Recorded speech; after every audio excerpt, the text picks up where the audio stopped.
是王启春，小王。今天日头啊，很棒啊，这样子很亮啊。我喜欢在这样子的自然环境底下去录节目啊。那今天刚好讲到的就是地中海，我以前去欧洲最喜欢这种太阳，哇，那种金黄色的太阳啊，晒到人的身上啊，你都会觉得，今天好像是一个很快乐的一天，有没有啊？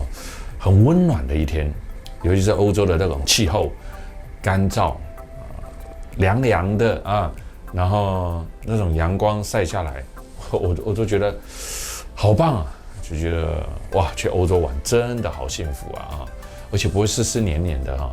那在我们台湾当然也是太阳也是很热情啊，但是因为海岛型嘛，湿湿黏黏啊，尤其是太热啊，所以感受会不太一样。今天很舒服啊，刚好我最喜欢在这种阳光的这种场景跟背景里面去介绍节目啊。来了，今天呢，我们的地中海邮轮呢又走到了下一个景点啊。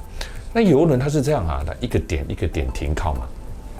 那船呢，晚上开到隔天会停到一个全新的点啊。不同的国家，浪漫的氛围，哇塞！浪漫到爆啊！今天来到的是什么？一个叫会说话、会说故事的食物啊，西班牙炖饭啊。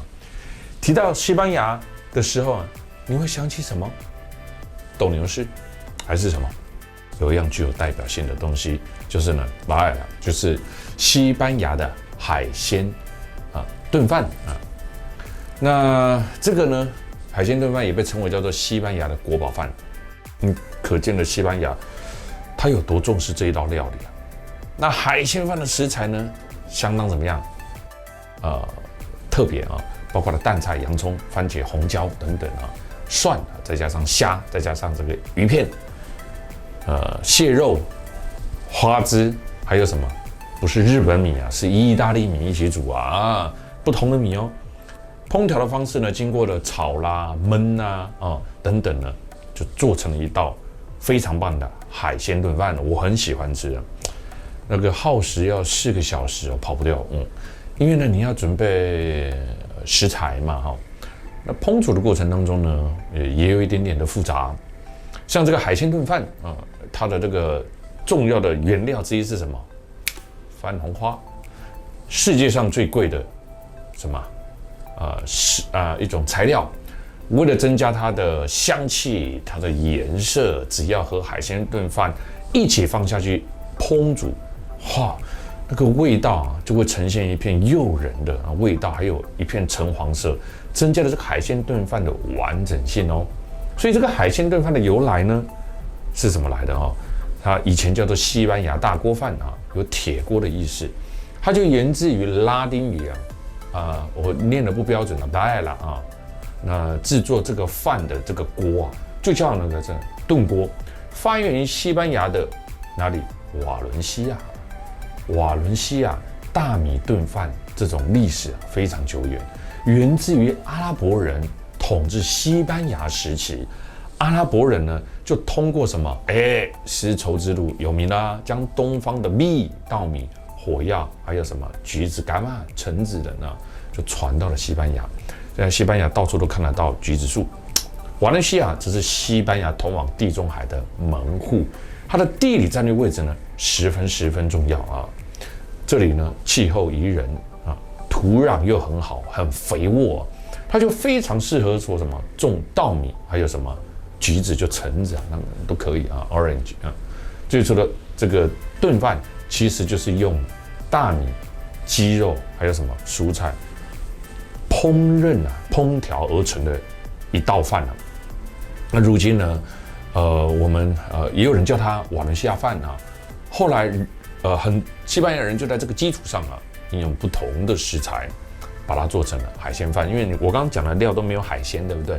慢慢的墨鱼汁啦就叫墨鱼饭啦那虾子啦就是后来就是都以用海鲜为基底为原料。那这个炖饭西班牙炖饭最受欢迎的也就是海鲜炖饭点菜率很高结果你去西班牙，你一定要吃，大家变干脆啊都是炖饭，都是海鲜啊，就叫海鲜饭好了啊。所以在西班牙，每到了一个节日，还有包含3月的这一个节日呢，就会很多人呢聚集在家族聚会的时候呢，聚在一起呢，一起来吃他们传统这个饭啊，叫做西班牙大锅饭啊。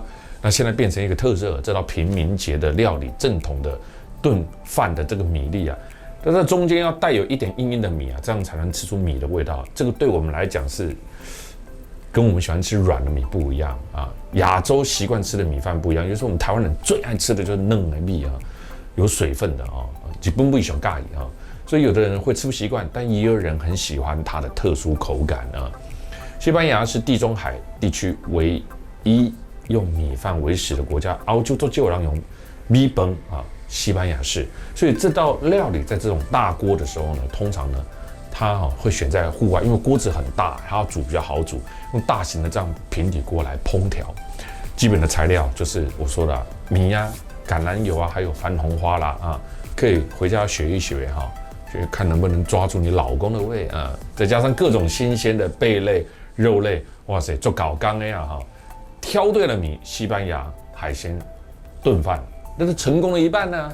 那台湾吃的米啊，吃起来比较湿软，你不必沙尾都不适合做西班牙炖饭哦，因为它没有办法吸汤汁嘛。所以西班牙海鲜的炖饭啊，它除了那个米还要硬，还要结实啊，吃起来才会有扎实的这个口感啊。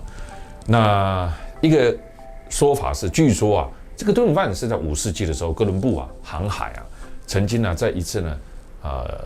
遇到了这个飓风的袭击啊，因而逃生到西班牙的一个小渔村上面啊，就在那个地方。那当地的渔民呢，就怎么样，就做了这个海鲜饭呢，就给他吃喽啊。那哥伦布吃了之后，吃了这顿饭呢，就救了他嘛哈。所以当地的人呢，到现在为止呢，都把这个海鲜饭称为叫做救命饭。哎呦，太阳有一点被云挡住了，你看多自然啊，那个灯光会随着变化，对不对？那讲到这个，后来国王就下令了，小渔岛上面的渔民啊，也要用这个海鲜炖饭来招待最尊贵的客人。所以呢，为什么西班牙炖饭它被称为叫做西班牙的国宝饭？所以我们在旅游世界各国的时候，除了呢看风景、听历史，连一道食物都有它的历史背景了。旅游就是这样嘛。所以我说，连一个饭。连一道食物，连一道食材，连一个水果都有历史，用心去感受看看。那我为什么要讲这个呢？因为我们接下来就要去瓦伦西亚。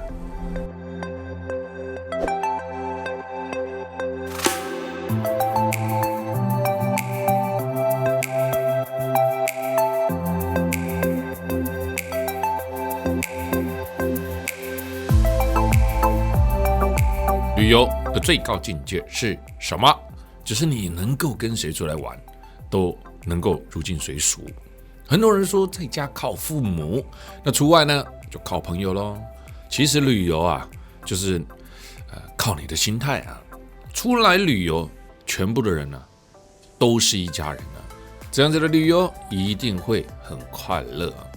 不要有自己个人非常强烈的自我观感。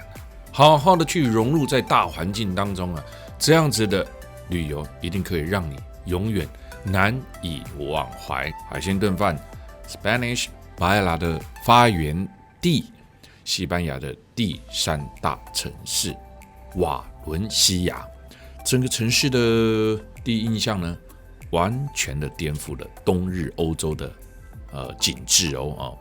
全年的均温啊，25度到30度啊。很少下雨，棕榈树以及海边的沙滩，到处都是你散步，牵着孩子的家庭呢，有着新旧艺术的这个融合建筑，似乎找不到任何击垮这个城市的因素了啊。别讲啊，也就是我自己对这个古典欧洲的钟爱啊，有时觉得欧洲人太懒散，但是有时候觉得他们为什么会这么懒散呢？像个人的环境加赞。这么的美，人们呢彼此见面的时候呢，都会打声招呼啊。那这有时候在自己生活的冷漠环境当中总是带来那么一丝丝的温暖。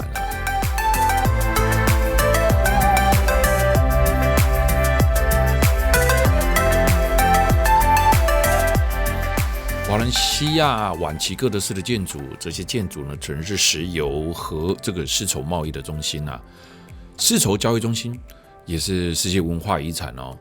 这个丝绸厅很大啊，有几根这个螺旋柱子啦，然后呢，美丽的天花板啊，和一个螺旋的楼梯，外面还有个庭院啊。16世纪的瓦伦西亚呢，是欧洲一处文化与经济的中心。当时的建筑呈现出的是哥德式的风格，所有的交易呢，大都在这个华丽的签约大厅内进行。15世纪正值瓦伦西亚的黄金时代，丝绸贸易呢就蓬勃的发展喽。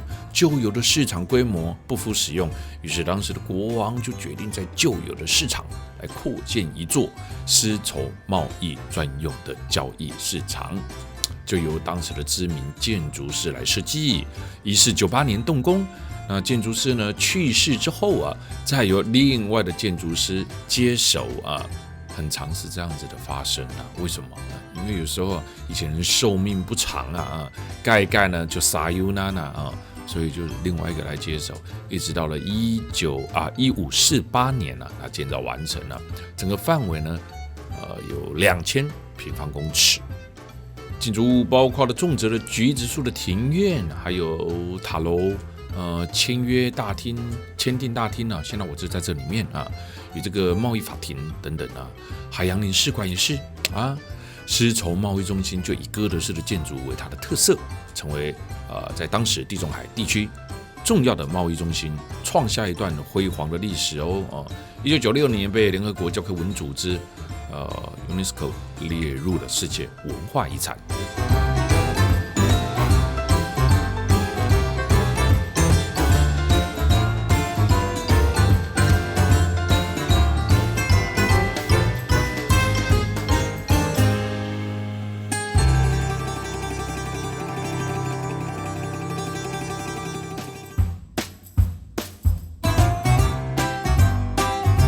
喜欢逛市场吗？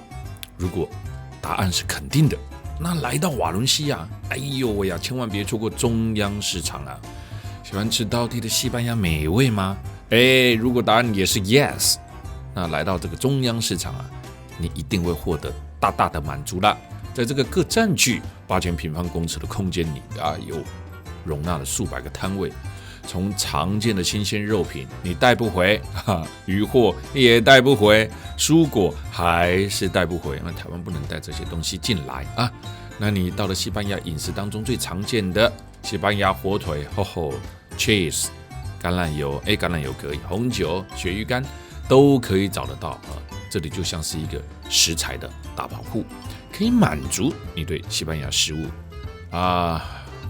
如果逛了马多窑机场啊、露露啊，这里还有贩卖各式炖饭的摊位啊，甚至呢tapas 还能喝到一杯当地盛产的豆奶哦。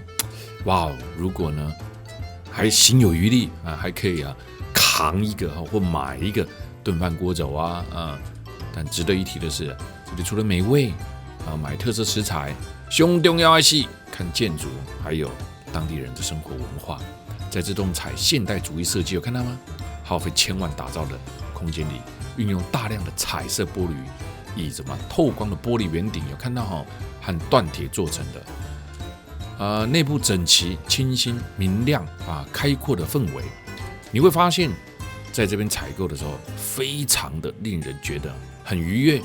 有时也会上演不少的艺文活动歌剧展览文化烹饪的这个活动等等也因为这样一个充满了与众不同的 market 市场，也成为了这个最怀念瓦伦的地方。